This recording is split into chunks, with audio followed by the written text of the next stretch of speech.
Hello class 11 welcome back to concept capsule. நாங்கள் விக்கி அண்ணா. இன்றைக்கி நம்ம பார்க்க போகிறது ஆர்கானிக் கெமிஸ்ட்ரியோட அடுத்த லெக்சர் ஐசோமர்சம் பார்த்துட்ருக்கோம். ஸோ இதில் லெக்சர் நம்பர் 6 பார்க்க போகிறோம் நம்ம. ஓகே, இன்னொரு 5 லெக்சரில் மேக்ஸிமம் ஐசோமரிசம் முடிஞ்சிடும். இன்றைக்கே வந்து பார்த்தோம்னா அந்த எக்ஸ்ட்ரா டாபிக்ஸ் ஐசோமரிசம் பார்த்து டீட்டெயிலாக ஆல்ரெடி படித்தாச்சு. என்னென்ன டைப்ஸ் இருக்கோ அது எல்லாமே டீட்டெயிலாக பார்த்தாச்சு. இப்போ நம்ம பார்க்க போகிறது ஐசோமரிசம் ரிலேட்டடாக இதுக்கப்புறம் வரப்போகிற வீடியோஸ்லாம் அப்படி தான் இருக்கும். இது ரிலேட்டடாக நிறைய மிஸ்லேனியஸ் கொஷின்ஸ் தான் வரும். இப்போ ஃபார் எக்ஸாம்பிள் இன்றைக்கி டாபிக் பார்த்தா நம்பர் ஆஃப் ஜியோமெட்ரிக்கல் ஐசோமர் எத்தனைன்னு கேட்பாங்க. ஸோ இந்த மாதிரி கொஷின்ஸ் அப்ரோச் பண்ணுறது. ஸோ அது ரிலேட்டடாக நிறைய கொஷின்ஸ் நம்ம பார்ப்போம். அது ரிலேட்டடான கான்செப்ட்ஸ் தான் பார்ப்போம். சரியா? ஸோ நம்ம ஸ்டார்ட் பண்ணுவோம். இந்த லெக்சர் வந்து கம்ப்ளீட்டாக உங்களுக்கு நீட் அண்ட் ஜேஇ லெவலுக்கு வந்து இருக்குது. ஸோ நீங்கள் வந்து பயப்படவே தவிர ஸ்கூல் லெவல் மட்டும்தான் இருக்கும்னு நினைக்காதீங்க. அதை தாண்டி உங்களுக்கு ஃபுல்லாக அந்த கான்செப்ட்ஸ் கிளியர் ஆகிடும். ஸோ நீட் அண்ட் ஜேஇ உங்களுக்கு ஈஸியாக வந்து கான்செப்ட்ஸ் அதோட கான்செப்டும் சேர்த்து கிடச்சிரும். ஓகே, ஸோ நான் ஸ்டார்ட் பண்ண நம்ம ஐசோமரிசம் 6th லெக்சர் பார்க்குறோம். ஸோ இன்றைக்கி நம்ம பார்க்க போகிற டாபிக் வந்து calculation of number of geometrical isomerism. ஒரு ஸ்ட்ரக்சர் கொடுத்துருவாங்க. ஓகே, ஜெனரல் இல்லை எப்படி கொஷின் வரும்னா இந்த மாதிரி ஒரு ஸ்ட்ரக்சர் ஒரு கம்பவுண்ட் கொடுத்துருவாங்க. அந்த கம்பவுண்டில் எத்தனை ஐசோமரிசம் இருக்குது, how many number of geometrical isomerism இருக்குது அப்படின்னு கேட்பாங்க. சரியா? ஸோ எப்படி சால்வ் பண்ணுறதுனா இதோட கான்செப்ட் ஃபஸ்ட்டு பார்ப்போம். ஸோ இதில் ரெண்டு கேஸ் தான் இருக்குது. ஃபஸ்ட்டு கேஸ் என்னன்னாக்கா, ஒரு வேளை அவங்க கொடுத்துருக்க கம்பவுண்டுக்கு சிமிட்ரி இருக்குனாக்கா இல்லைனாக்கா. ஓகே, சிமிட்ரி எப்படின்றத கொஷின் பார்க்கும்போது உங்களுக்கு புரிஞ்சிடும். பட் சிமிட்ரி இல்லை அப்படின்னாக்கா, அந்த கம்பவுண்டில் சிமிட்ரி இல்லைனா நீங்கள் ஒரு டைரக்ட் ஃபார்மில் இருக்குது total number of geometrical isomerism equals to 2n. இதான் டைரக்ட் ஃபார்முலா. என்னென்னாக்கா ஸ்டீரியோஜெனிக் ஏரியா. ஸ்டீரியோஜெனிக் ஏரியானா என்னென்னா, அந்த இடத்துல இல்லை ஒரு சின்ன கண்டிஷன் இருக்குது. டபுள் பாண்ட் மட்டும் இருக்க இடத்துல மட்டும் தான் பார்க்கணும். சரியா? டபுள் பாண்ட் இருக்க இடத்துல எந்த இடத்துல ஜிஐ எக்ஸிபிட் ஆகுதோ அதுதான். கொஷின் பார்த்தா புரிஞ்சிடும். திருப்பி நான் உங்களுக்கு இந்த கான்செப்ட் சொல்கிறேன், வெயிட் பண்ணுங்கள். கேஸ் 1 என்ன சொன்னேன்னாக்கா, ஒருவேளை உங்கள் ஸ்ட்ரக்சரில் சிமிட்ரி கிடையாது. சிமிட்ரி கிடையாதுன்னா என்னென்னாக்கா, ஒன்றும் இல்லை, நடுவில் ஒரு கம்பவுண்ட் கொடுத்துருப்பாங்க. அதுக்கு நடுவில் என்ன பண்ணுங்க, சின்னதாக ஒரு மிரர் மாதிரி வைங்க. இந்த பக்கமும் அந்த பக்கமும் ஒரே மாதிரி இருந்துச்சா சிமிட்ரி இருக்குன்னு அர்த்தம். இல்லைனா சிமிட்ரி கிடையாதுன்னு அர்த்தம். சிமிட்ரி கிடையாதுன்னு தெரிஞ்சிச்சா அப்போ number of geometrical isomer equals 2n. 2n என்னன்னாக்கா ஸ்டீரியோஜெனிக் ஏரியா. ஸ்டீரியோஜெனிக் ஏரியானாக்கா ஒன்றும் இல்லை, அந்த இடத்துல ஜியோமெட்ரிக்கல் ஐசோமரிசம் எக்ஸிபிட் ஆகணும். ஓகே, அதுவும் ஸ்பெஷலாக அது வந்து டபுள் பாண்ட் இருக்க இடமா இருக்கணும். சரியா? இப்போ பாருங்கள், கொஷின் பார்த்தீங்கன்னா புரிஞ்சிடும். இதான் கொஷின். இந்த மாதிரி தான் கொடுப்பாங்க. இந்த மாதிரி ஒரு கம்பவுண்ட் கொடுத்துட்டு இதில் எத்தனை ஜிஐ இருக்குது அப்படின்னு கேட்பாங்க. சரியா? ஸோ ஃபஸ்ட்டு நம்ம என்ன பண்ணோம், இந்த கம்பவுண்ட் பார்த்த உடனே சிமிட்ரிக்கா இல்லையான்னு கண்டுபிடிக்கிறோம். அதுக்கு என்ன பண்ணோம்னா, இந்த கம்பவுண்டுக்கு ரஃபாக நடுவில் பாருங்கள். ஜென்ரலாக எண்டு செயினை பார்த்தாலே தெரிஞ்சிடும். இந்த எண்டு பாருங்கள், இந்த இடத்துல என்ன இருக்குது, CS3 இருக்குது. இந்த இடத்துல என்ன இருக்குது, BR இருக்குது. ஸோ எண்டு பார்த்தோம்னாலே வித்தியாசமாக இருக்கா, அப்போ இது கண்டிப்பாக சிமிட்ரிக் கிடையாது. ஓகே, இல்லாட்டி நீங்கள் நடுவில் இருந்தே செக் பண்ணலாம். ஸோ என்ன பண்ணுங்கள், இந்த இடத்துல ரஃபாக வந்து இதை கட் பண்ணி பார்த்துருங்க. பாருங்கள், இந்த இடத்துல 2 கார்பன் ஒரு ப்ரோமின், இந்த இடத்துல 2 கார்பன் மட்டும்தான் இருக்குது. சிமிட்ரி கிடையாது. கரெக்டாக? சிமிட்ரி கிடையாதுன்னா என்ன சொன்னேன், நம்பர் ஆஃப் ஜிஐ கால்குலேட் பண்ணுறதுக்கு ஒரு ஃபார்முலா சொன்னேன், 2n அப்படின்ட்டு. கரெக்டாக? ஆனால் என்னன்னாக்கா டபுள் பாண்ட் இருக்க கார்பனை மட்டும் பிடிக்கணும். இதுதான் டபுள் பாண்ட் இருக்க கார்பன். சரியா? இப்போ என்ன பண்ணோன்னா, இந்த இடத்துல ஜியோமெட்ரிக்கல் ஐசோமரிசம் எக்ஸிபிட் ஆகுமா ஆகாதா யோசிங்க. நான் உங்களுக்கு சொல்லிக் கொடுத்தேன். இந்த மாதிரி கம்பவுண்ட் கொடுத்தாங்கன்னா ஜிஐ எக்ஸிபிட் ஆகுமா ஆகாதான்னு கண்டுபிடிக்கணும். எப்படி பண்ணணும், இந்த 2 கார்பன் பார்க்கணும். இந்த கார்பனில் மேலே என்ன இருக்குது, CS2BR, கீழே என்ன இருக்குது, ஒரு H இருக்குது. ஸோ ரெண்டுமே டிஃப்ரெண்ட். அதே மாதிரி இந்த கார்பன் பார்த்தா மேலே CS இருக்குது, கீழே H இருக்குது. கரெக்டாக? ரெண்டுமே டிஃப்ரெண்ட். ஸோ 2 கார்பனும் டிஃப்ரெண்ட் ஃபங்க்ஷன் குரூப் அட்டாச்சாக இருக்குது. அப்போ இந்த இடத்துல கண்டிப்பாக ஜிஐ எக்ஸிபிட் ஆகும். கரெக்டாக? ஜிஐ எக்ஸிபிட் ஆகும். அப்போ இந்த இடத்துல n என்னதுன்னா 1. n is equals to 1. இந்த டபுள் பாண்ட் பார்த்தோம்னா GI எக்ஸிபிட் ஆகுது. ஸோ என்னோட value 1. So total number of GI is equals to 2n. அதாவது 2 2 தான் இதோட ஆன்சர். அவ்வளோதான்டா, ரொம்ப சிம்பிள் தான். இன்னொரு கொஷின் பார்ப்போமா? இந்த கொஷின் பாருங்கள். நீங்கள் இந்த கொஷின் ஃபஸ்ட்டு ட்ரை பண்ணுங்கள். முதல்ல இது வந்து சிமிட்ரி கிடையாது, பார்த்தோன்னே தெரிஞ்சா எத்தனை பேர் கண்டுபிடிச்சிங்க. இந்த இடத்துல CS2 இருக்குது, இந்த இடத்துல Cl இருக்குது. அவ்வளோதான். இப்போ அடுத்து சிமிட்ரி கிடையாதுன்னு தெரிஞ்சா 2n ஃபார்முலாவில் அப்ளை பண்ணணும். n என்னது, n எப்படி கண்டுபிடிப்பீங்க? நிறைய பேருக்கு இந்த கம்பவுண்ட் பார்த்தா புரியாது, இது எப்படி எழுதணும்னு தெரியாது. ஸோ நான் சொல்லித்தரேன்டா. ஒன்றும் இல்லை, இதே மாதிரி 3 ரிப்பீட் ஆகும், 3 கம்பவுண்ட் ரிப்பீட் ஆகும். சரியா? இப்போ இதை நான் எக்ஸ்பேண்ட் பண்ணி எழுதுறேன். ClH2 இங்கே எழுதியாச்சு. சரியா? இப்போ இதே மாதிரி 3 வாட்டி நம்ம ரிப்பீட் பண்ணுவோம். Single bond CH, double bond CH. கரெக்டாக? Single bond CH, double bond CH ஒரு வாட்டி எழுதியாச்சு. Single bond CH, double bond CH 2 வாட்டி எழுதியாச்சு. Single bond CH, double bond CH 3 வாட்டி எழுதணும். அதுக்கு தான் இந்த இதோட அர்த்தம் அதுதான். 3 வாட்டி எழுதியாச்சா, மீதி என்ன இருக்குது, இந்த காம்பவுண்ட் இது அப்படியே இங்கே எழுதியாச்சு. ஓகே, ஸோ இப்போ அடுத்து என்ன சொன்னேன், என்னோட வேல்யூ கால்குலேட் பண்ணணும். என்னோட வேல்யூ வேணும்னாக்கா டபுள் பாண்ட் எல்லாம் குறிவைங்க. இங்கே ஒரு டபுள் பாண்ட் இருக்குது, இங்கே ஒரு டபுள் பாண்ட் இருக்குது, இங்கே ஒரு டபுள் பாண்ட் இருக்குது, இங்கே ஒரு டபுள் பாண்ட், 4 டபுள் பாண்ட் இருக்குது. சரியா? குறி வச்சிட்டிங்கன்னா இப்போ எந்தெந்த டபுள் பாண்டில் ஜிஐ வரும்னு கண்டுபிடிச்சிங்கன்னா வேலை முடிச்சு. இந்த டபுள் பாண்டில் ஜிஐ வருமா பாருங்கள், இந்த கார்பன் பிடிச்சிக்கோங்க, carbon double bond carbon GI எப்படி கண்டுபிடிப்போம், ரெண்டு பக்கம் டிஃப்ரெண்ட் ஃபங்க்ஷன் குரூப் அட்டாச் இருக்கணும். இங்கே பார்த்தா CH2Cl இருக்குது, இந்த இடத்துல H தான் இருக்குது, ஸோ ரெண்டுமே டிஃப்ரெண்ட். இந்த கார்பன் பார்த்தாலும் மேலே வந்து CH வேறு ஒரு லிங்க் போயிட்டுருக்கு, கீழே H இருக்குது. ஸோ வந்து ரெண்டு கார்பனும் டிஃப்ரெண்ட் ஃபங்க்ஷன் குரூப் இருக்குது. அப்போ இந்த இடத்துல கண்டிப்பாக ஜிஐ எக்ஸிபிட் ஆகும். அதே மாதிரி இதுவும் நீங்கள் கம்பேர் பண்ணுங்கள், மேலே வந்து ஒரு லிங்க் போகுது, கீழே H இருக்குது. அதே மாதிரி இங்கே மேலே இன்னொரு லிங்க் போகுது, கீழே H இருக்குது. ஸோ ஜிஐ எக்ஸிபிட் ஆகும். ஸோ இந்த ரெண்டு டபுள் பாண்ட்லையும் ஜிஐ எக்ஸிபிட் ஆகுது. இந்த டபுள் பாண்ட்லேயே பார்த்தோம்னா ஜிஐ எக்ஸிபிட் ஆகும். ஆனால் இந்த டபுள் பாண்டில் ஜிஐ எக்ஸிபிட் ஆகாது. ஏன்? பிகாஸ் இந்த கார்பன் எடுங்க, மேலேயும் ஹைட்ரோஜன் கீழேயும் ஹைட்ரோஜன், ரெண்டு பக்கமும் சேம் ஃபங்க்ஷன் குரூப் இருக்குது. அப்போ இந்த இடத்துல ஜிஐ எக்ஸிபிட் ஆகாது. கரெக்டாக நம்ம இதெல்லாம் நேற்று பார்த்த கான்செப்ட் தான், ஜஸ்ட் இன்டர்ரிலேட் ஆகிட்டே வரும் போ அந்த மாதிரி தான். ஸோ அப்போ என்னோட வேல்யூ என்ன வரும், 3 டபுள் பாண்டில் வந்து நமக்கு ஜிஐ எக்ஸிபிட் ஆச்சு. ஸோ என்னோட வேல்யூ 3. அப்போ டோட்டல் நம்பர் ஆஃப் ஜிஐ எவ்வளோ, 2^3 முடிஞ்சு போச்சு, 8 ஆன்சர். சிம்பிள்டா, அவ்வளோதான். இன்னொரு பார்ப்போமா? இன்னொரு டாபிக் பார்க்குறதுக்கு முன்னாடி உங்களுக்கு ஒரு சின்ன அனௌன்ஸ்மெண்ட் மட்டும் பண்ணிக்கிறேன். கைஸ், ஒருவேளை நீங்கள் இப்போ கிளாஸ் 11th படிக்கிறீங்க சரியா, நீங்கள் கண்டிப்பாக வந்து கவர்மெண்ட் மெடிக்கல் காலேஜிலோ இல்லை கவர்மெண்ட் IIT NIT அந்த மாதிரி காலேஜில் தான் படிக்க போகிறேன் அப்படின்னு நினச்சிங்கனாக்கா, நீங்கள் எப்படியும் கிளாஸ் 12க்கு அப்புறமா நீட் அண்ட் ஜேஇ எழுதணும். கரெக்டாக? நீட் படிக்கிறவங்க நீட் எழுதலாம், இல்லை ஜேஇ படிக்கிறவங்க IIT போகணுன்றவங்க ஜேஇ எழுதலாம். கரெக்டாக? ஸோ உங்கள் ப்ரிப்பரேஷனுக்கு பார்த்தா கிளாஸ் 12த்தும் இம்பார்ட்டன்ட் தான். அட் த சேம் டைம் உங்களுக்கு ப்ராப்பராக ஜேஇ லெவலுக்கும் நீட் லெவலுக்கும் படிக்கிறதும் இம்பார்ட்டன்ட். சரி, அதுக்காக தான் நான் என்ன பண்ணியிருக்கேன்னா ஒரு பேட்ச் ஒன்று லான்ச் பண்ணியிருக்கேன். கிளாஸ் 11th படிக்கிறவங்க மட்டும் அதை யூஸ் பண்ணணுன்ட்டு கிடையாது. ஒருவேளை நீங்கள் ட்ராப்பே எடுத்திருக்கீங்க, 12th எல்லாம் படித்து முடிச்சிட்டிங்க, 11th 12th சிலபஸ் படித்து முடிச்சுட்டு இன்னும் கூட உங்களுக்கு சாட்டிஸ்ஃபைடாக இல்லை, நான் திருப்பியும் வந்து நல்லா படிக்கணும்னு நினைக்கிறீங்களா, நீங்கள் யூஸ் பண்ணலாம். ஓகே, இந்த பேட்ச் யூஸ் பண்ணலாம். ஸோ இந்த பேட்ச் பார்த்தா கிளாஸ் 11 படிக்கிறவங்களுக்கும் பர்ஃபெக்டாக இருக்கும், கரண்ட் இயர் கிளாஸ் 12th படிக்கிறவங்களுக்கும் இதுவாக இருக்கும், பர்ஃபெக்டாக இருக்கும், ட்ராப் எடுத்தவங்களுக்கும் பர்ஃபெக்டாக இருக்கும். சரியா? ஏன்னா இந்த பேட்சில் இருக்க கண்டென்ட் அப்படி என்னென்ன கண்டென்ட் இருக்குண்ணா இதில் அப்படின்னு கேட்டிங்கன்னா, கிளாஸ் 12th வீடியோ லெக்சர்ஸ் கம்ப்ளீட்டாக உங்களுக்கு டீட்டெயில்டான ஒரு வீடியோ லெக்சர்ஸ் கிடைக்கும். எவ்வளோ டீட்டெயிலாக இருக்குன்னா அந்த வீடியோ லெக்சர்ஸ் எல்லாத்தையும் நீங்கள் பார்த்துட்டிங்கன்னா அதை தாண்டி எந்த கொஸ்டினும் உங்களுக்கு மிஸ் ஆகாது. ஏன்னா என்னோட அனாலிசிஸ் படி பார்த்தா class 11th and 12th compare பண்ணுறப்ப 12th தான் மேக்ஸிமம் வெயிட்டேஜ் வருது. 55% வந்து 12th தான் உங்களுக்கு கொஸ்டின்ஸ் வரப்போகுது. ஸோ அப்போ 12th நம்மளுக்கு ஸ்ட்ராங்காக இருந்துச்சுனாக்கா அப்போ ஆட்டோமேட்டிக்காக 11th ஈஸி சாப்டர் படித்தா நம்ம எக்ஸாம் கிளியர் பண்ணிடலாம். ஸோ அந்த லாஜிக்கில் தான் இந்த 12th லெக்சர்ஸை டீட்டெயிலாக எடுத்திருக்கேன். அது போக காம்படேட்டிவ் எக்ஸாம்னாலே ப்ராக்டிஸ் நிறைய பண்ணணும். ஸோ அப்போ நான் என்னோடய வீடியோ லெக்சர்ஸே உங்களுக்கு நிறைய கொஸ்டின்ஸ் நானே உங்களுக்கு ப்ராக்டிஸ் பண்ண வச்சுருப்பேன். அது போக உங்களுக்கு டெய்லி ப்ராக்டிஸ் செட் அப்படின்ட்டு கொஸ்டின்ஸ் கொடுத்துருப்பேன். அது வந்து உங்களுக்கு ப்ராக்டிஸ் டெய்லி லெக்சர்ஸ் பார்க்க உங்களுக்கு வந்து கொஸ்டின்ஸ் கிடச்சிட்டே இருக்கும், படிப்பீங்க. ஓகே, ஸோ அதெல்லாம் நீங்கள் சும்மா ஒரு கவுண்ட் மாதிரி வச்சிங்கன்னா இதில் மட்டும் ஒரு 3000 கொஸ்டின் இருக்கும், இல்லை நான் ஒரு 1000-1500 கொஸ்டின் ப்ராக்டிஸ் பண்ணிவிடுவேன். ப்ளஸ் ரிவிஷன் டெஸ்ட் அப்படின்ட்டு ஒரு 10 டெஸ்ட் கிட்டே இருக்கும் நியர்லி. ஸோ அதில் பார்த்தோம்னா அதில் உங்களுக்கு ஒரு 1000 கொஸ்டின்ஸ் கிட்ட கிடைக்கும். ஸோ இந்த பேட்சை முடிக்கிறப்பே நீங்கள் ஒரு 6500 கொஸ்டின்ஸ் வந்து ப்ராக்டிஸ் பண்ணியே பார்த்துருப்பீங்க. ஓகே, அது போக நோட்ஸ் உங்களுக்கு ப்ரிப்பேர் பண்ணி நானே கொடுத்துருப்பேன். என்னோட ஹேண்ட் ரிட்டன் நோட்ஸ் எல்லாமே உங்களுக்கு PDF ஃபார்மில் கிடச்சிரும். நீங்கள் டவுன்லோட் பண்ணி பிரிண்ட் அவுட் படிச்சுக்கலாம். கிளாஸ் 11th ரிவிஷனும் உங்களுக்கு கிடைக்கும். சரியா? கம்ப்ளீட் வீடியோ லெக்சர்ஸ் ரிவிஷன் கிடைக்கும். ஸோ இது எல்லாமே சேர்ந்து தான் இந்த தர்பார் 2.0. ஸோ அதனால தான் வந்து உங்கள் எல்லாருக்குமே இது சூட்டபுளாக இருக்கும்னு நான் சொல்லியிருந்தேன். ஓகே, இதோட ப்ரைஸும் பார்த்திங்கன்னா ரொம்ப கம்மியாக தான் இருக்கும். நீங்கள் ஜஸ்ட் இந்த ஆப் டவுன்லோட் பண்ணுங்கள். ப்ளே ஸ்டோரில் ஆப் ஸ்டோரில் போயிட்டு கான்செப்ட் கேப்சூல் ஆப் போட்டிங்கன்னா உங்களுக்கு இந்த ஆப் கிடச்சிரும்.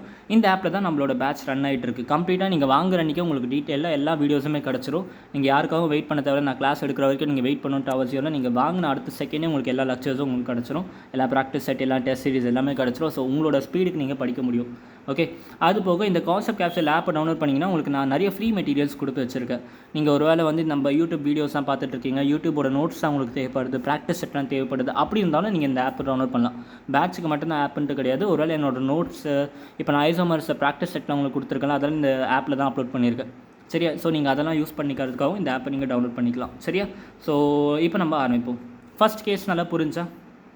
ஃபஸ்ட் கேஸ் என்ன சொன்னால் சிமிட்ரி இருந்துச்சுன்னா. செகண்ட் கேஸ் என்ன தெரியுமா?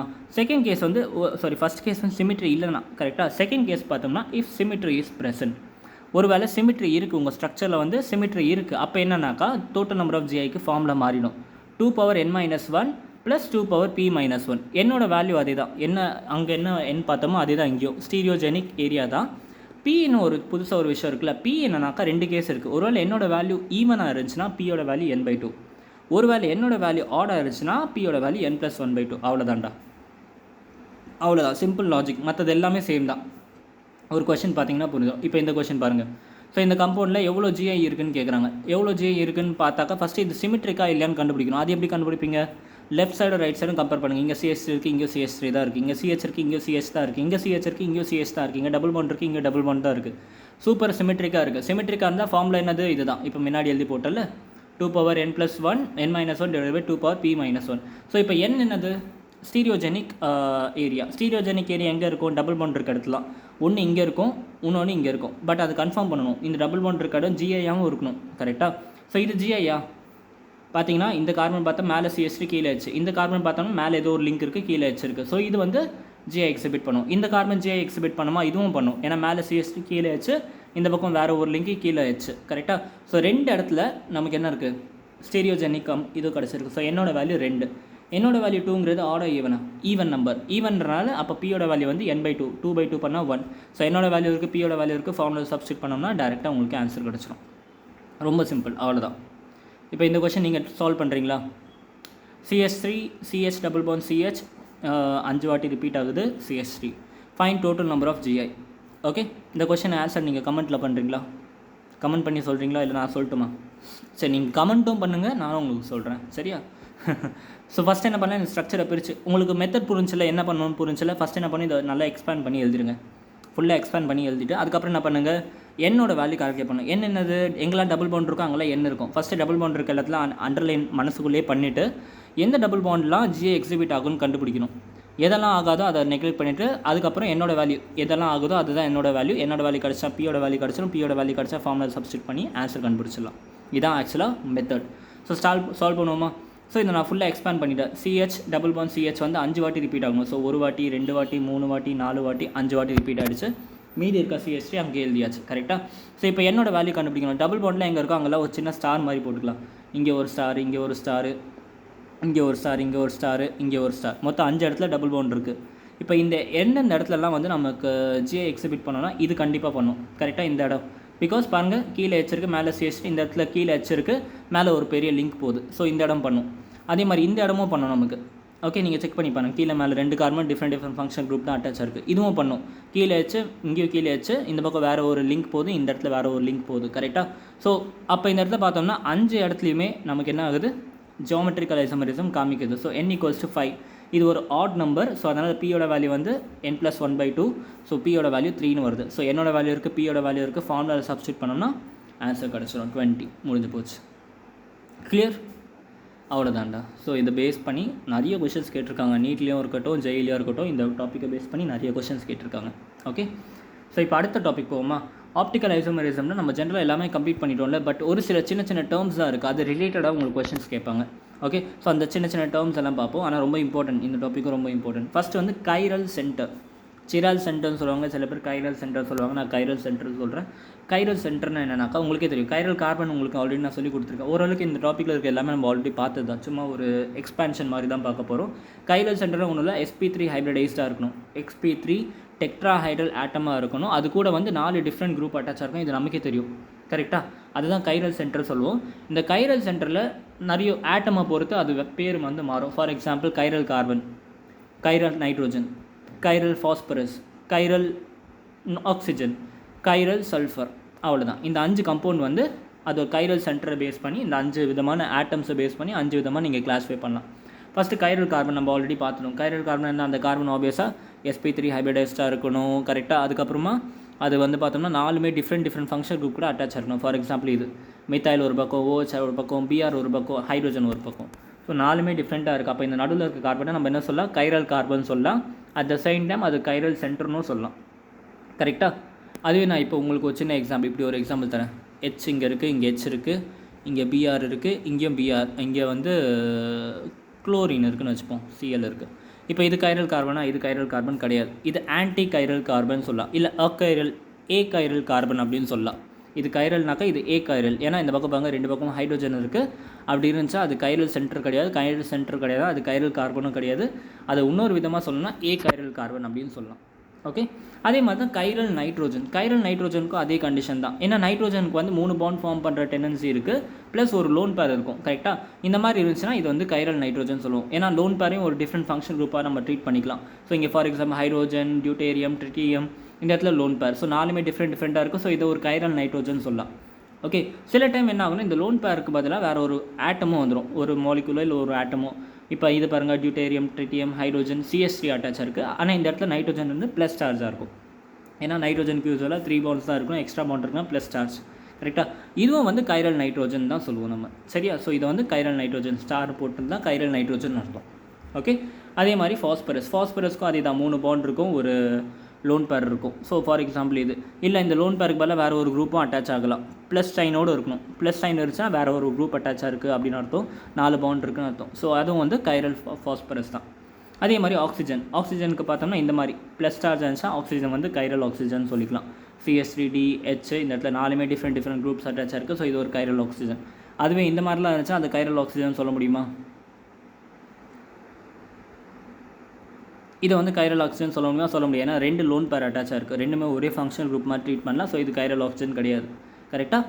ஸோ சிம்பிள் ஆட்டமை வச்சு நம்ம ஜஸ்ட்டு பேர் கொடுத்துருக்கோம். ஓகே. உங்களுக்கு இந்த டாபிக் என்னதான் இது மொக்கையாக இருக்கேன்னு பார்த்தீங்கன்னா கொஸ்டின் பார்க்கும்போது தெரியும் இது எவ்வளோ வெயிட்டான டாபிக் அப்படின்ட்டு. அதே மாதிரி கைரல் சல்ஃபருக்கு பெஸ்ட் எக்ஸாம்பிள் இது தான். பாருங்கள், இந்த பக்கம் CH3, இந்த பக்கம் PH, இந்த இடத்துல லோன் பேர், இந்த இடத்துல ஆக்சிஜன். கரெக்டாக? இது கைரல். நிறைய பேருக்கு டவுட் வரும், இந்த டபுள் பாண்ட் இருக்குது, இது sp3 ஹைப்ரிடைஸ் கிடையாது அப்படின்பீங்க. கரெக்டாக? sp3 ஹைப்ரிடைஸ் தான். எப்படி? 2 சிக்மா பாண்ட்ஸ்லாம் கால்குலேட் பண்ணுங்கள். 1 2 3 சிக்மா பாண்ட் இருக்கா? 3 சிக்மா பாண்ட், ஆனால் ஒரு லோன் பேரும் இருக்குது இந்த சல்ஃபர் கூட. கரெக்டாக? நிறைய பேர் என்ன நினச்சிருவாங்க, டபுள் பாண்டுனாலே வந்து அது இதுவும் நினச்சிருவாங்க. அப்படி கிடையாது. sp2 hybridise நினச்சிருவாங்க. அப்படி கிடையாது. ஒரு கால்குலேஷன் இருக்குது. என்ன கால்குலேஷன்னா, 3 சிக்மா பாண்ட் இருக்குது, கூட ஒரு லோன் பேர் இருக்குது. Even number of lone pair odd ஆகுது. அந்த லோன் பேர் ரெசனன்ஸே இருக்கக்கூடாது. அப்படி இருந்துச்சுன்னா அதையும் நம்ம sp3 தான் சொல்லுவோம். ஜென்ரலாக இதெல்லாம் கெமிக்கல் பாண்டிங்லாம் உங்களுக்கு டீட்டெயிலாக சொல்லி தருவேன்டா, நீங்கள் கவலைப்படாதீங்க. இப்போதைக்கு நான் சொல்கிறது மட்டும் கவனிச்சுக்கோங்க. சல்ஃபர் இப்படி இருந்துச்சுன்னா, ஒரு லோன் பேரோட சல்ஃபர் இருந்துச்சுனாக்கா டபுள் பாண்ட் தான் பிரச்சனை, அது sp3 தான். ஓகே. இது வந்து கைரல் சல்ஃபர் அப்படின்னு சொல்லுவோம். ஓகே. ரொம்ப ஈஸியாக இருந்த மாதிரி இருந்துச்சுல. ஸோ கொஷின் பாருங்களேன். இப்போ சொல்லுங்கடா, டாபிக் ஈஸியாக கஷ்டமா? என்னென்னா, டோட்டல் கைரல் சென்டர்ஸ், இதில் வந்து எத்தனை கைரல் சென்டர்ஸ் இருக்குதுன்னு கண்டுபிடிக்கணும். கைரல் சென்டர்ஸ் யாரெல்லாம் வருவா? கார்பனு, ஆக்சிஜனு, நைட்ரோஜனு, சல்ஃபரு எல்லாமே கைரல் சென்டர்ஸ் தான் வந்துடும். சரியா? ஸோ கண்டுபிடிங்க எத்தனை கைரல் சென்டர்ஸ் இருக்குதுன்னு கண்டுபிடிங்க. எப்படி கண்டுபிடிப்பீங்க? யோசிங்க, கமான், திங்க் பண்ணி பொறுமையாக சொல்லுங்கள். ஒன்றுமே அவசரம் இல்லை. Slow and steady wins the race. So பொறுமையாக பாருங்கள். ஆன்சர் இருக்குது. ஸோ இருந்தாலும் நீங்கள் ட்ரை பண்ணணும், அதுதான் மெயின் திங். ஸ்டார்ட் பண்ணுவோமா? ஓகே. ஸோ இந்த இடத்துல பார்ப்போமா? இந்த இடத்துல பாருங்கள், ஃபாஸ்பரஸ்க்கு 3 பாண்ட் இருக்குது. அப்போ கண்டிப்பாக என்ன இருக்கும்? 3 பாண்ட் இருக்குன்னா ஒரு லோன் பேர் கண்டிப்பாக இருக்குன்னு அர்த்தம். ஸோ இந்த இடத்துல பாருங்கள், இங்கே வேறு குரூப்பு, இங்கே வேறு குரூப்பு, இந்த இடத்துல வந்து பார்த்தோன்னா வேறு ஒரு லிங்க், பெரிய லிங்க் போயிட்டுருக்கு. கரெக்டாக? ப்ளஸ் ஒரு லோன் பேர், 4 பக்கம் வேறு ஃபங்க்ஷன் குரூப்பு. இது வந்து ஃபாஸ்பரஸ் பார்த்தோம்னா அதே தான், sp3 ஹைப்ரிடைஸ் தான் இருக்குது. ஸோ இந்த ஃபாஸ்பரஸை கைரல் ஃபாஸ்பரஸ்ன்னு சொல்லாமல் தாராளமாக சொல்லலாம். ஸோ இது ஒரு கைரல் சென்டர் ஒன்று கிடச்சிடுச்சு. அடுத்து என்ன பண்ணலாம்? இங்கே வாங்க. இந்த இடத்துல பாருங்கள், இந்த இடத்துல கார்பனுக்கு இங்கே வேறு ஒரு ஃபங்க்ஷன் குரூப் அட்டாச் இருக்குது, இங்கே வேறு ஒரு ஃபங்க்ஷன் குரூப், இங்கே வேறு ஃபங்க்ஷனல் குரூப் அட்டாச் இருக்குது. இந்த இடத்துல ஒரு கண்ணுக்கு தெரியாமல் ஒரு ஹைட்ரோஜனும் இருக்குது. ஸோ 4 பக்கமும் வேறு குரூப் அட்டாச் இருக்குன்னா இந்த கார்பனும் வந்து என்னது? கைரல் கார்பன் சொல்லலாம், இல்லை கைரல் சென்டர்னு சொல்லிக்கலாம். கரெக்டாக? அடுத்து இந்த கார்பன் வந்து பார்த்திங்கன்னா இந்த இடத்துல பாருங்கள் 2 ஹைட்ரோஜன் அட்டாச் இருக்குது. ஸோ இது கைரல் சென்டர் கிடையாது. கரெக்டாக? அது இந்த கார்பன் வந்து பார்த்திங்கன்னா அகைன் இங்கே வேறு ஒரு குரூப், இங்கே வேறு ஒரு குரூப், இங்கே வேறு குரூப்பு, இந்த இடத்துல ஒரு ஹைட்ரோஜனும் எக்ஸ்ட்ரா இருக்குது. ஸோ இது ஒரு கைரல் கார்பன். கரெக்டாக? அடுத்து இந்த சல்ஃபர் பாருங்கள், சல்ஃபருக்கு இங்கே லோன் பேர் இருக்குது ஒன்று, ஏன்னா 2 பாண்டு ஒரு டபுள் பாண்டு இருக்குது, லோன் பேர் இருக்குது. ஸோ இந்த சல்ஃபரும் ஒரு கைரல் சல்ஃபர் தான். சரியா? உங்களுக்கு இந்த இடத்துல நான் நீட்டாக எழுதியிருக்கேன். ஸோ இது வரைக்கும் இது கண்டுபிடிச்சிட்டோம். கரெக்டாக? அதுக்கப்புறம் இந்த கார்பனும் கைரல் கார்பன் தான். 3 பாண்டு ப்ளஸ் ஒரு ஹைட்ரோஜன் கண்ணு தெரியாமல் ஒழிஞ்சிருக்கு. So chiral carbon. இந்த கார்பனும் கைரல் கார்பன் தான். 3 பாண்டு ஒரு ஹைட்ரோஜன் கண்ணுக்கு தெரியாமல் ஒழிஞ்சிருக்கு. இந்த கார்பனும் கைரல் கார்பன் தான். 3 பாண்டு ஒரு ஹைட்ரோஜன் கண்ணுக்கு தெரியாமல் ஒழிஞ்சிருக்கு. இந்த கார்பனும் கைரல் கார்பன் தான். இந்த கார்பனும் கைரல் கார்பன் தான். இந்த நைட்ரோஜனும் கைரல் நைட்ரோஜன் தான். பிகாஸ் இங்கே வேறு ஃபங்க்ஷன் குரூப், இங்கே வேறு ஃபங்க்ஷன் குரூப், ஒரு ஹைட்ரோஜன், ஒரு லோன் பேர். அவ்வளோதான்டா, ஈஸிடா. அடுத்து இந்த இடத்துல இது கைரல் ஆக்சிஜனாக கிடையாது, ஏன்னா இந்த இடத்துல 2 லோன் பேருங்க. இது கைரல் ஆக்சிஜன் கிடையாது. இந்த இடத்துல இது கைரல் கார்பனாக கிடையாது. பாருங்கள், இந்த இடத்துல டபுள் பாண்ட் இருக்குது. C டபுள் பாண்ட் இருந்தாக்கா அது என்னது? sp2 ஹைப்ரிடைஸ் ஆகிடுச்சு. ஸோ இது கைரல் கார்பன் கிடையாது. இதுவும் கிடையாது. ஏன்னா 2 ஹைட்ரோஜன் இருக்குது. இது வந்து கைரல் ஆக்சிஜன் சொல்லலாம், ஏன்னா ஆக்சிஜனுக்கு ப்ளஸ் சார்ஜ் இருக்குது. ஸோ ஒரே ஒரு லோன் பேர் தான் இருக்குது. ஸோ மொத்தம் எத்தனை இருக்குன்னு கவுண்ட் பண்ணி பார்த்தீங்கன்னா 11 வரும். சரியா? கவுண்ட் பண்ணி பாருங்கள், நீங்கள் 11 கிடைக்கும். அவ்வளோதான், ஈஸி, சிம்பிள். ஓகே. அடுத்து பார்ப்போமா? அடுத்து வந்து ஸ்டீரியோ சென்டர். கைரல் கார்பன் பார்த்தோம், கைரல் சென்டர் என்னென்னு பார்த்தோம். கைரல் சென்டர் பார்த்தோம்ல, கைரல் சென்டர் நிறைய டைப்ஸ் பார்த்தோம். அடுத்து வந்து பார்த்தோம்னா ஸ்டீரியோ சென்டர்னா ஒன்றும் இல்லைடா, கைரல் சென்டர் ப்ளஸ் எவ்வளோ கைரல் சென்டர் இருக்கோ நல்லா கவனிக்கிறேன். கைரல் சென்டர் தான் சொல்லியிருக்கேன், கார்பன் இல்லை ஹைட்ரோஜன் வரலாம், ஆக்சிஜன் வரலாம், கார்பன் வரலாம், ஆக்சிஜன் வரலாம், நைட்ரோஜன் வரலாம், சல்ஃபர் வரலாம், என்ன வேணால் வரலாம். கைரல் சென்டர் எவ்வளோ கைரல் சென்டர் இருக்கோ அது ப்ளஸ் ஒரு ஜிஐக்கும் 2 ஆட் பண்ணும். 2 per GI exhibition. GI exhibition எத்தனை ஜாமெட்ரிக் ஐசோமரிசம் எத்தனை காமிக்குது. ஆனால் ரொம்ப முக்கியமான விஷயம், ஜாமெட்ரிக் ஐசோமரிசம் எங்கே காமிக்குதுன்னா டபுள் பாண்ட் இருக்க இடத்துல மட்டும். ஓகே, டபுள் பாண்ட் இருக்க இடத்துல மட்டும் எங்கெல்லாம் ஜிஐ எக்ஸிபிட் ஆகுதுன்னு பார்க்கணும். எத்தனை ஜிஐ இருக்கும் இன்ட்டு 2 பண்ணிடுங்க, அவ்வளோதான். இப்போ ஃபார் எக்ஸாம்பிள் ஒரு ஜிஐ இருக்குது, டபுள் பாண்ட் ஒன்று கணக்கு தெரிஞ்சா அந்த இடத்துல ஜிஐயும் கணக்கு தெரியுதா, அப்போ 1 × 2 2 டபுள் பாண்ட் கணக்கு தெரியுது. அந்த 2 டபுள் பாண்டு ரெண்டு டபுள் பாண்ட் இருக்க இடத்துல ஜாமெட்ரிக் ஐசோமரிசம் இருந்துச்சுனாக்கா அப்போ என்ன பண்ணும், 2 × 2 பண்ணிடணும். So just 2 per GI. ஆனால் ஜிஐ வந்து டபுள் பாண்ட் இருக்க இடத்துல மட்டும் செக் பண்ணால் போதும். ஏன்னா நம்ம டபுள் சப்ஸ்டிடியூட்டட் சைக்ளோ ஆல்கேனில் பார்த்தோம்ல, இந்த இடத்துல சப்ஸ்டியூட்டாக இருக்கும். அந்த இடத்துலையும் பார்த்தோம்னா ஜாமெட்ரிக் ஐசோமரிசம் காமிக்கும். பட் இந்த இடத்துல அதை வந்து நம்ம கவுண்ட் பண்ணக்கூடாது. ஓகே, ஜஸ்ட் ரொம்ப சிம்பிள் ஞாபகம் வச்சுக்கோங்கடா, டபுள் பாண்ட் இருக்க இடத்துல மட்டும் கவுண்ட் பண்ணுங்கள், அவ்வளோதான். ரொம்ப சிம்பிள் ஞாபகம் வச்சுக்கோங்க. உங்களுக்கு ஸ்டீரியோ சென்டர் கண்டுபிடிக்கணும்னா கைரல் சென்டர் கவுண்ட் பண்ணிக்கோங்க. டபுள் பாண்ட் இருக்க இடத்துல எந்த இடத்துலலாம் ஜிஐ வருதுன்னு கண்டுபிடிச்சி அதை மல்டிப்ளை பை 2 பண்ணிடுங்க. சிம்பிள், அவ்வளோதான். ஸோ ஃபார் எக்ஸாம்பிள் கொஷின் இப்படி தான் வரும். இதுலேருந்து கொஷின் இந்த மாதிரி தான் வரும். சரி, இந்த மாதிரி கம்பவுண்ட் கொடுத்துருவாங்கடா. இந்த மாதிரி கம்பவுண்ட் கொடுத்துட்டு சரியா என்ன கேட்பாங்கன்னா கைரல் சென்டர் எத்தனை, கைரல் கார்பன் எத்தனை, ஸ்டீரியோ சென்டர் எத்தனை அப்படின்னு கேட்பாங்க, அவ்வளோதான். ஸோ ஃபஸ்ட்டு கைரல் சென்டர் எத்தனை கண்டுபிடிச்சலாமா. இது கைரல் சென்டர் இருக்குமா, இருக்காது, ஏன்னா 2 ஹைட்ரோஜன். இதுவும் இருக்காது, ஏன்னா 2 ஹைட்ரோஜன். இதுவும் இருக்காது, இதுவும் இருக்காது. இது கண்டிப்பாக இருக்கும், இதுவும் கண்டிப்பாக இருக்கும். இது இருக்காது, இதுவும் இருக்காது, இதுவும் இருக்காது. கரெக்டாக கைரல் சென்டராக இருக்க முடியுமா, அது இருக்க முடியாது. கரெக்டாக இது இருக்க முடியாது, ஏன்னா கார்பன் பாருங்கள் டபுள் பாண்ட் இருக்க, கைரல் சென்டர் கிடையாது. கரெக்டாக இதுவும் கிடையாது. ஸோ 2 கைரல் சென்டர் கிடச்சிருக்கு நமக்கு, 2 கைரல் சென்டர். அண்ட் லக்கிலி அந்த ரெண்டுமே கார்பன் தான் இருக்குது. So 2 chiral centre 2 carbon. அடுத்து என்ன சொன்னேன் நான், ஸ்டீரியோ சென்டர் வேணும் என்ன பண்ணோம், டபுள் பாண்டை பிடிங்க. எங்கே இருக்குது, இங்கே இருக்குது, டபுள் பாண்ட் இங்கே இருக்குது. இது வந்து ஜிஐ எக்ஸிபிட் பண்ணுமா, டெஃபினட்டாக பண்ணும். இந்த இடத்துல வேறு ஒரு குரூப் இருக்குது, இந்த இடத்துல ஹைட்ரோஜன் இருக்குது. இந்த இடத்துலையும் பார்த்தோம்னா ஒரு ஹைட்ரோஜன், வேறு ஒரு பெரிய லிங்க் இருக்குது. ஸோ ஜிஐ கண்டிப்பாக எக்ஸிபிட் பண்ணும். ஸோ ஒரு ஜிஐ எக்ஸிபிட் பண்ணுற குரூப் இருக்குது. அப்போ எஸ்சி எப்படி கண்டுபிடிப்பீங்க, கைரல் சென்டர் எத்தனை இருக்குது, 2, 2 + ஒரு ஜிஐ எக்ஸிபிட். ஸோ 2 × 1 அப்போ 2. ஸோ 2 + 2 பண்ணோம்னா 4, அவ்வளோதான். ஸ்டீரியோ சென்டரும் கிடச்சிடுச்சு. சிம்பிள்டா, அவ்வளோதான், முடிஞ்சு. அவ்வளோ ஈஸி இந்த டாபிக். இதை நீங்கள் ட்ரை பண்ணுறீங்களா, இதை நீங்கள் ட்ரை பண்ணுங்கள். ஸோ கொடுத்துட்டேன், கைரல் சென்டர் எத்தனை, கைரல் கார்பன் எத்தனை, ஸ்டீரியோ சென்டர் எத்தனை. ஓகே, இதுக்கு நீங்கள் ஆன்சர் பண்ணுறீங்களா. எனக்கு எக்ஸ்ப்ளனேஷன் இருக்குது, நான் கொடுக்கலான்னு நினச்சேன். பட் நீங்கள் ஆன்சர் பண்ணிங்கன்னா பெட்டராக இருக்கும்னு நினைக்கிறேன். ஓகே, ட்ரை பண்ணுங்கள். நான் உங்களுக்கு ஆன்சர் இந்த இடத்துல கொடுத்துட்டேன். சரியா, இதுதான் நான் உங்களுக்கு எக்ஸ்ப்ளனேஷன் கொடுக்க போகிறதில்ல. நான் இதுவே மோர் தென் இனஃப் தான் நான் கொடுத்துருக்க எக்ஸ்ப்ளனேஷனே. சரியா, இருந்தாலும் நீங்கள் இது உங்களுக்கு மேட்ச் ஆச்சான்னு மட்டும் எனக்கு கமெண்ட் பண்ணி சொல்கிறீங்களா. எனக்கு உங்களுக்கு ஹோம்ஒர்க் எதுவுமே கொடுக்கல நான். ஓகே, பட் இந்த ஆன்சர் உங்களுக்கு வந்துச்சா, 10 வந்துச்சா உங்களுக்கு அப்படிங்கிறத நீங்கள் எனக்கு கமெண்ட் பண்ணி சொல்லணும். ஓகே, எத்தனை பேர் கரெக்டாக வந்துச்சுன்னு நான் செக் பண்ணுறேன். அப்போ தான் நான் கரெக்டாக சொல்லித்தரேன்னு எனக்கு புரியும்ல. ஸோ இன்றைக்கி இது போதும், நம்ம நாளையிலேருந்து கண்டினியூ பண்ணுவோம். Thank you so much, have a great day, good by.